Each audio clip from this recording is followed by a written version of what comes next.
जय श्री हरि मित्रों, सज्जनों, मैं स्वामी बाल भरत जी महाराज, क्रांतिकारी व्याख्याता, श्री अवध की धरती से आज मन में हुआ आपसे कुछ निवेदन करूं। मैं अपनी पीड़ा आपको बताऊं। तमाम संत महापुरुष अपने अपने वक्तव्य दे रहे हैं और देना भी चाहिए।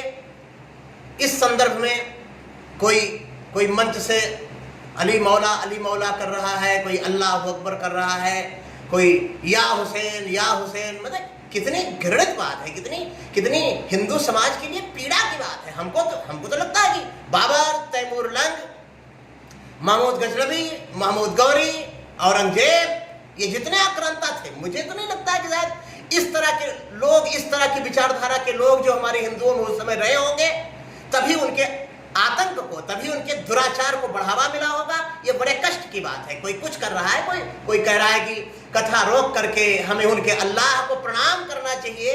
इसी संदर्भ में हम उन संत महात्माओं को धन्यवाद देते हैं, उन संत महापुरुषों को बहुत बार प्रणाम करते हैं जिन्होंने अपनी तीखी प्रतिक्रिया दी। और कुछ ऐसे भी लोग हैं जो इस विचारधारा को बढ़ावा देने वाले हैं। ऐसे तथाकथित नकली कीर्तनकारों को, नकली गवैयों को, क्योंकि गवैया होना भी, गायक होना भी बहुत कठिन कार्य है, संगीत का रियाज करना भी बहुत कठिन कार्य है, लेकिन ऐसे लोगों को सर पर चढ़ा रहे हैं। ऐसे भी तमाम लोग हैं, लेकिन मैं ऐसे महापुरुषों को बार प्रणाम करता हूं जिन्होंने अपनी प्रतिक्रिया दी है। अभी तक मैंने नहीं कुछ कहा था, लेकिन हमने कहा सब संत महापुरुषों को सुन ले, बड़े महापुरुषों को सुन ले, तो कुछ हम अपनी विचारधारा आपके बीच में व्यक्त करेंगे, प्रस्तुत करेंगे। अभी लॉकडाउन का समय है, अभी तो मैं ऐसे ही वीडियो बनाकर आप सबसे निवेदन कर रहा हूं। जब मंच का समय आएगा तो ये मुद्दा मैं मंच से भी उठाऊंगा। अभी चर्चा चली थी, एक महिला है श्रीमद् भागवत कथा की वक्ता, जिसको कुछ तथाकथित श्रोता, नकली लोग देवी कहते हैं। मुझे बड़ी पीड़ा है। इतना देवी तुम सरस्वती जी को कहे होते, दुर्गा को कहे होते, काली को कहे होते, तो शायद तुम्हारा कल्याण हो जाता। जितना देवी जी देवी जी क्या करें? देवी जी को तो कथा का प्रेम होना चाहिए, ना कि अल्लाह का। भगवान श्री महादेव ने माता श्री पार्वती से कहा था देवी मांगो। देवी तो थी जो कहा कथा। माता श्री पार्वती ने क्या याचना की थी?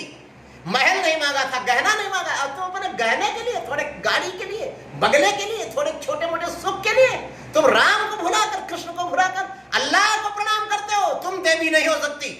देवी तो थी जो कहती थी कि कथा जो सकल लोक हितकारी और सोई पूछन चाह सैल कुमारी।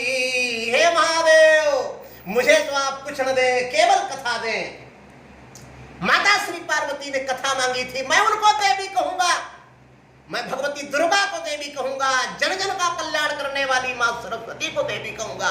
उन्होंने ये कहा था कि कथा को बंद करके, पहली बात तो ये ऐसी नादान महिला है कि इसको कथा की परिभाषा नहीं मालूम है कि कथा जब शुरू हो जाती है, कथा जब प्रारंभ हो जाती है, तो बिना किसी का कल्याण किए वो बंद नहीं होती। अब कथा शुरू होने के बाद यदि बंद हो जाती है, तो मैं सबसे कहना चाहता हूं कि वो बिना अनिष्ट किए, बिना सर्वनाश किए मानेगी नहीं। कथा को बंद करना कथा का अपमान है। कथा तो सुखदेव स्वामी ने प्रारंभ किया था। प्रेमियों, श्रीमद् भागवत के महात्म के 6वें अध्याय के 94वें श्लोक में जो वर्णन आया है, कृष्ण निर्गमात् 63 वर्षाधिक गते खलो नवनीतो नभस्ये च कथारंभम सुको करोत। कलयुग के 30 वर्ष से कुछ अधिक बीते थे। भादों के महीने में 9वीं तिथि को भगवान श्री राधा रानी के लीला सुखदेव जी महाराज ने राजा परीक्षित के कल्याण के लिए कथा शुरू की थी। और ऐसी कथा थी कि 7 दिन 7 रात चली। परीक्षित महाराज ने यहां तक कह दिया था, नैसाद दुस्सहाग क्षणमाम तत्तो दमन बाधते पिबंतम तन्मुखाम भोजच्युतम हरिकथामृतम। हे गुरुदेव, हे सुखदेव भगवान, आपके मुखारविंद से जो एक कथा निकल रही है, इसको सुनने के बाद में मेरी भूख और मेरी प्यास और मेरा भय, ऐसा श्रोता था वो। मैं नकली तथाकथित श्रोताओं को भी कहना चाहूंगा, श्रोता बनो।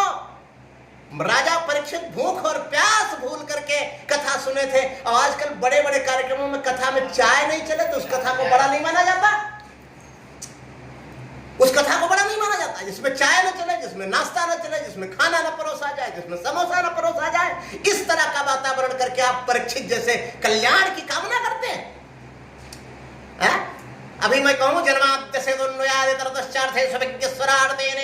हृदय आदि कवये मोहयंत सूरया, इस देववाणी के संस्कृत के श्लोक को भागवत के मैं बोलूं तो ये जनता क्या कहेगी? मैं सबसे बड़ी त्रुटि इस जनता की मानता हूं जो श्लोक बोलने वाले, जो शास्त्र सुनाने वाले विद्वानों की उपेक्षा करती। अरे कहेंगे नहीं नहीं नहीं, इनकी कथा तो ठीक नहीं है, इनकी कथा अपनी समझ में नहीं आती। कोई बोले बेवफा से भी प्यार होता है। यार कुछ भी हो, दिलदार यार होता है, ऐसा दुनिया भर की जो बातें होती हैं। तो मेरे कहने का तात्पर्य, कथा जब चल जाती है, कथा जब शुरू हो जाती है तो कथा कभी बंद नहीं होती। ये घृणित प्रेत को भी देवतुल्य बना देती। पहले कथा के बारे में जानो, पहले भागवत के बारे में जानो, पहले भागवत को समझो। रणस्थले शस्त्रभृताम परीक्षा, सबसे मैं कहना चाहूंगा योद्धा की परीक्षा युद्ध भूमि में होती है। हुतासने हाटक सम परीक्षा, बड़ा महत्वपूर्ण श्लोक है। सोने की परीक्षा अग्नि में होती है। और संकट का समय आए, विपत्ति काले ग्रहणी परीक्षा, याद रखिएगा, निवेदन है मेरा। संकट का समय आए, नहीं तो 2.5 लाख रुपए का हीरे का हार, 50,000 का मोबाइल यदि आप देते रहोगे तो सबकी पत्नी खुश रहेगी। लेकिन जब भोजन के लाले पड़ जाएं, भगवती सीता से सीखो, कह रही थी अग्रतस्ते गमिष्यामि मृदगंती कुशकंटकान। वनवास के समय भगवान राम के आगे आगे कुश और कांटों को कुचलती हुई चलने के लिए तैयार जो सीता थी, ऐसी पत्नी के बारे में कहा गया कि विपत्ति काल एक ग्रहणी परीक्षा। और याद रखिए, विद्यावताम भागवते परीक्षा, विद्या की परीक्षा भागवत में होती है। बड़ा घृणित प्रेत धुंधकारी तुलसी की माला पहनकर खड़ा हो गया था, पीतांबर पहनकर खड़ा हो गया था। महाराज गोकर्ण की कथा ने एक गंदे प्रेत को देवतुल्य बना दिया था।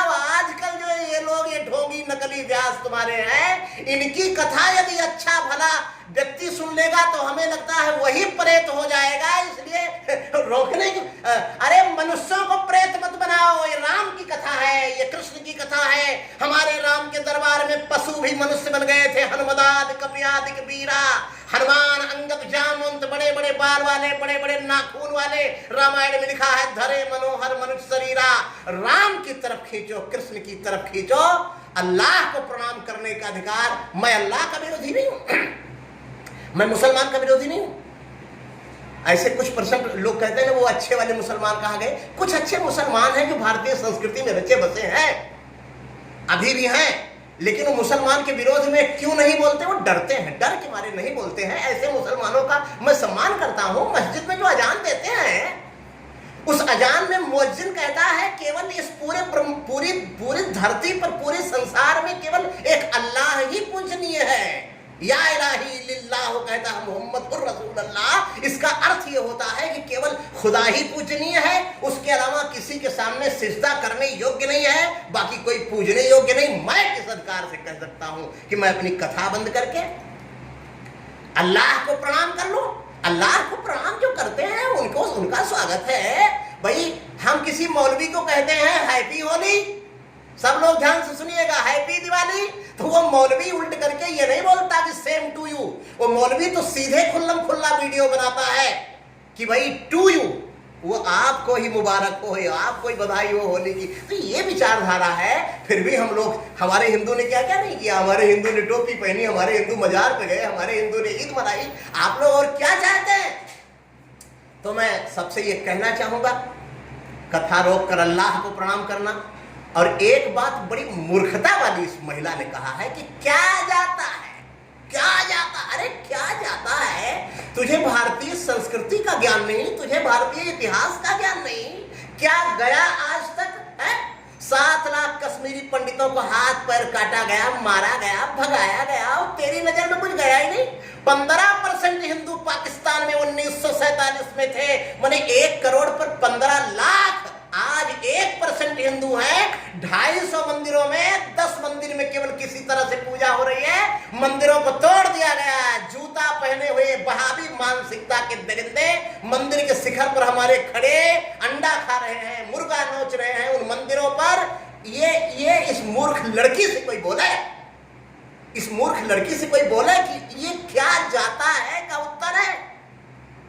चिमटे से पकड़ पकड़ कर वीर संभाजी महाराज के चमड़े को खींचा गया।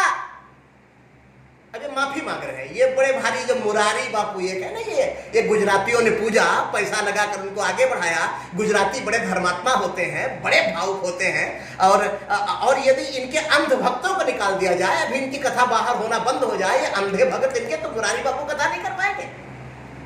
मुरारी बापू कहते हैं अली मौला मेरे मुंह से निकलता है, या हुसैन छाती पीट रहा है, ऐसे छाती पीट रहा है, छाती पीट रहे हैं, फिर बाद में माफी मांग रहे हैं। ये जो भी गलती हुई सब, अभी माफी वाला बड़ा भारी भयंकर एक नाटक चल रहा है, जितने लोग हैं, अब जो भी गलती मेरे से हुई उसकी हम माफी। ये जो भी गलती क्या है भाई, तुमने बहुत बड़ा अपराध किया है, तुमने वीर संभाजी महाराज का अपराध किया है।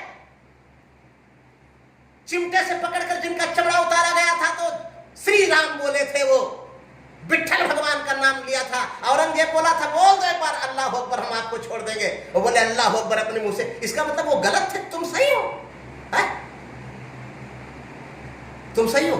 और सब धर्माचार्य विरोध करते हैं कि महिलाओं की कथा बंद कराओ, तो तुम लोग मुंह नोच लेते हो, है? जवाब दो, व्यास तो बनो पहले। तुमको भागवत आती नहीं, तुमको गीता आती नहीं, तुम देख देख करके भागवत के श्लोक का उच्चारण कर सकते नहीं। जन्माद्य से तेने ब्रह्महृदय आदि कवये भोजन्त सूरया, इसको देख देख के तुम पढ़ सकते नहीं। तुम खाली इश्क मुस्क वाला और बेवफा वाला और यार वाला ये गाना गाकर तुम भागवत की वक्ता कैसे हो सकती हो? मैं कहता हूं स्वागत है तुम्हारा, व्यास बनो, लेकिन पहले मसाला इकट्ठा करो, पहले विद्या इकट्ठा करो, पहले भागवत को देख देख कर पढ़ना सीखो। ये छोटा मोटा अपराध तुम लोगों ने नहीं किया है। माननीय मुरारी बापू, जो तुमने कहा कि अली मौला मेरे अंदर से निकलता है, वीर संभाजी को भूल गए?